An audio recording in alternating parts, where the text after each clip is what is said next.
men are created equal. And in legal terms, in the legal system, the word man has always been synonymous to include both sexes. Mankind. We are mankind.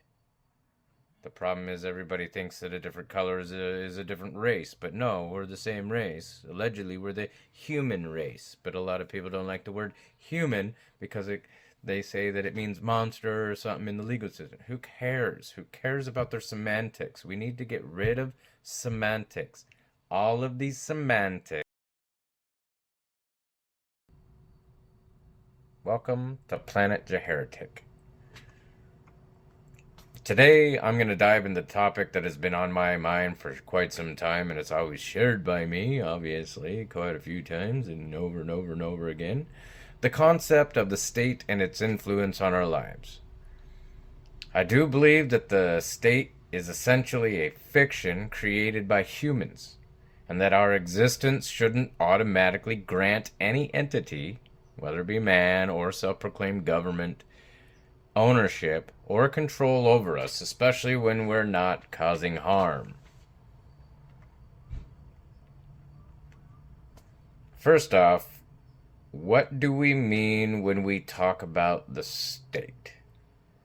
It's a social construct, a system we've created to organize ourselves. Or, well, we didn't create it. They created it long time ago. But still, it is a system for organization. And I argue that the state is, in many ways, a fiction. A collective agreement that we have bought into. And does that mean it should automatically hold power over our lives? Every tiny little thing that you want to do, you are required automatically, just because you spawned here on Earth, because of your very existence, you automatically, with an imaginary thing called social contract, owe these people your allegiance, your money, your servitude, or the like.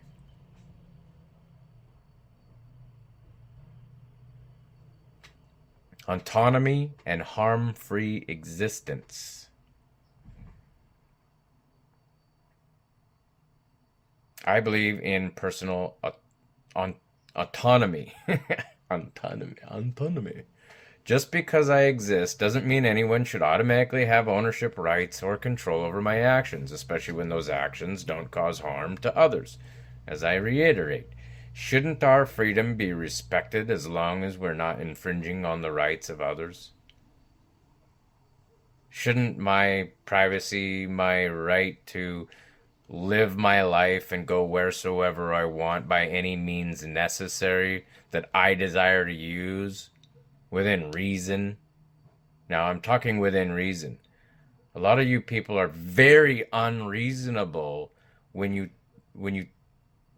come in with your character attacks and your ideologies that we just think, well, sovereign citizens think they can just travel right through your yard, tearing up your grass and all your vegetables, and they could come in and hit your house because they're just loose cannons. They don't want to put a plate on the car, and that makes them crazy. No, that is not the point, guys. The point is, my existence doesn't mean I owe you anything.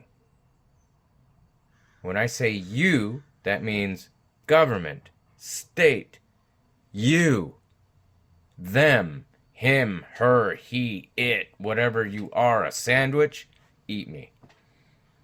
I don't owe you something. Allegiance, obedience, time, blood, sweat, tears. I don't owe you nothing. When I have not caused you any harm, entered any kind of legally binding contracts, and legal is... It's incredible how these people all like to use the logical fallacies of like, how they appeal to an authority figure, but they don't read the part where it says all men are created equal. And in legal terms, in the legal system, the word man has always been synonymous to include both sexes. Mankind. We are mankind. The problem is everybody thinks that a different color is a different race. But no, we're the same race. Allegedly, we're the human race. But a lot of people don't like the word human because they say that it means monster or something in the legal system. Who cares? Who cares about their semantics? We need to get rid of semantics. All of these semantics that have been brainwashed and trained to us by the system itself to cause division, which gives them more and more control, needs to be gotten rid of. The fact of the matter is, allegedly, we are the human race, or mankind. We're mankind. Man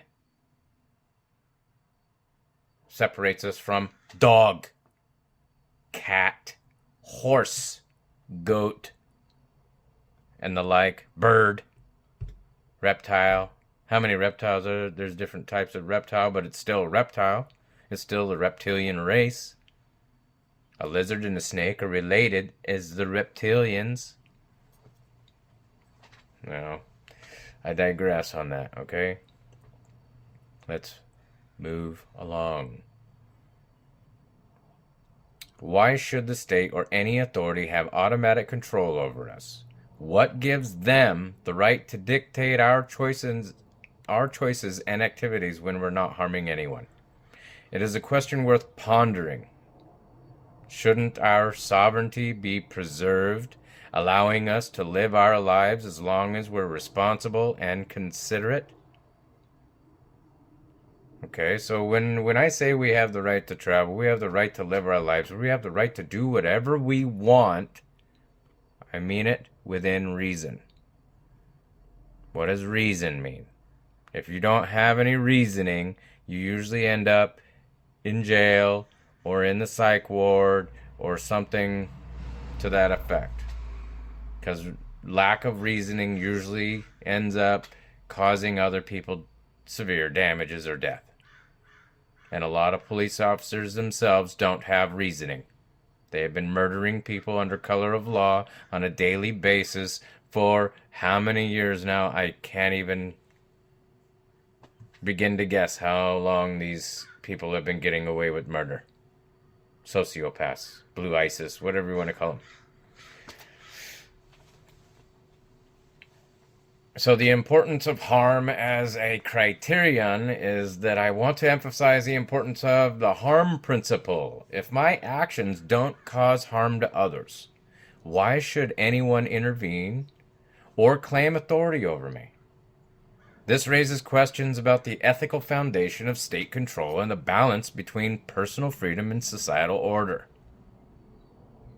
Think about it. Oh no, he doesn't want to pay the state for registration on his car. Oh no, let's throw a big hissy fit about it. Let's pull him over. Let's beat him, taser him, do all kinds of things. Destroy his life, even though there is no direct or indirect harm caused to anyone by not putting a plate or a license in your pocket. A plate on a car or a license in your pocket. Most of these people that are traveling around today look and act like they got their permission to drive out of a Cracker Jack box. You go to a stop sign. As soon as they hit the stop sign, they're on their phone. Phone. They're not looking around, paying attention. Just phone.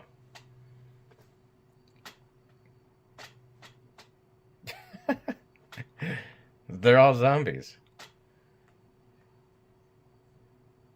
So in conclusion, I challenge the notion that the state automatically holds ownership rights or powers of control over our existence.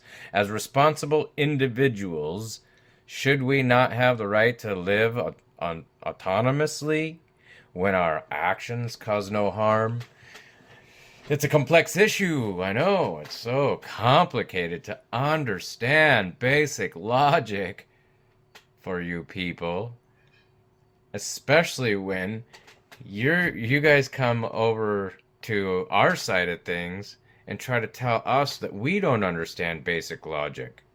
You guys are trying to force us to believe in a fictional entity called the state, and that the state has the right to make a claim against you using malum prohibitum codes, statutes, and laws of the legislature, which is laws or rules or regulations adopted and created by other men. Men who are equal. We're on the same plane.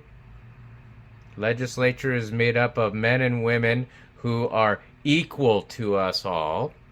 And actually, in a government stance, they're lower than us as a people because they decided to be servants of the people. But what they have done is through the public relations scam called media, the news, the public fool system, and the like, they have us all believing that the government system is above us and that we are subservient to them, which is not the case. As man and woman, we are on an equal plane. As a governing system, the system that is established to protect and maintain individual rights has become servant of man. So they are below us. They are also a creation of man, which is below us. It's a creation, right? It's an imagination. So you go into the courtroom, the state is the plaintiff. You have due process rights to face your accuser, but of course you can't face the state because the state is the dirt, or the state is an incorporated body politic, or whatever you want to say it is.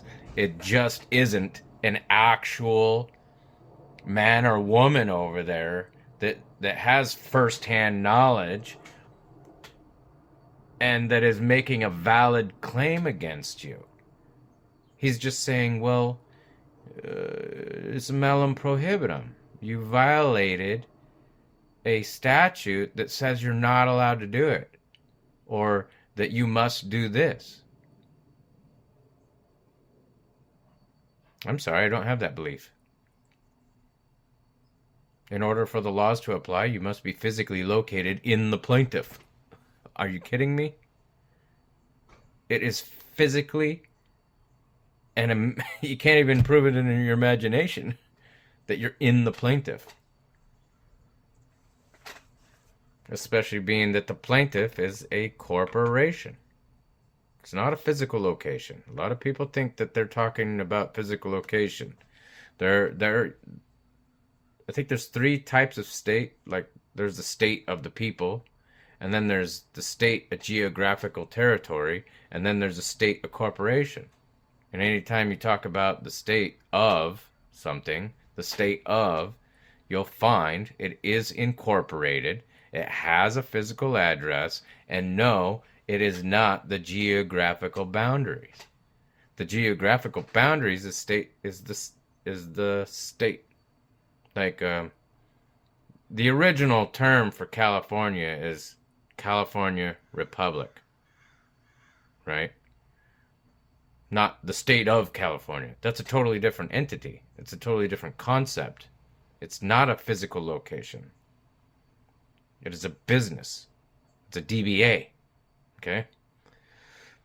Then you got the state of the people. Like, we are the people. Maybe they signed up for it. Maybe they knowingly, willingly signed up to be the state. One way or another, it's something. But coming back to the beginning of this topic is, it doesn't constitute my existence automatically putting me into that state, no matter which state you want me to be in. I can't be in the corporation unless I'm hired as an employee. I can't be in California Republic without, well, yeah, I guess. It it's a logical fallacy because these things don't exist. It's good for communication purposes, but for reality to be in the state is illogical, even if it is a territory. Sure, you're within these lines that somebody else says is California Republic. Cool, good for you. That's great. How does that give you godlike authority to micromanage my whole entire life and everything I do? It doesn't. So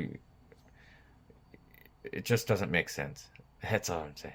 It doesn't make sense to me that all these people believe in these fictions and this imagination of automatic lordship or godhood, rather. It's almost perceived. It seems to me that people perceive the system as being the sovereign God of everyone within each and every little territory. It's just crazy to me. I don't believe in it. Don't believe in it. No, I don't. And I don't have to. And you can talk trash below. Give me a thumbs up, like, and subscribe. See ya.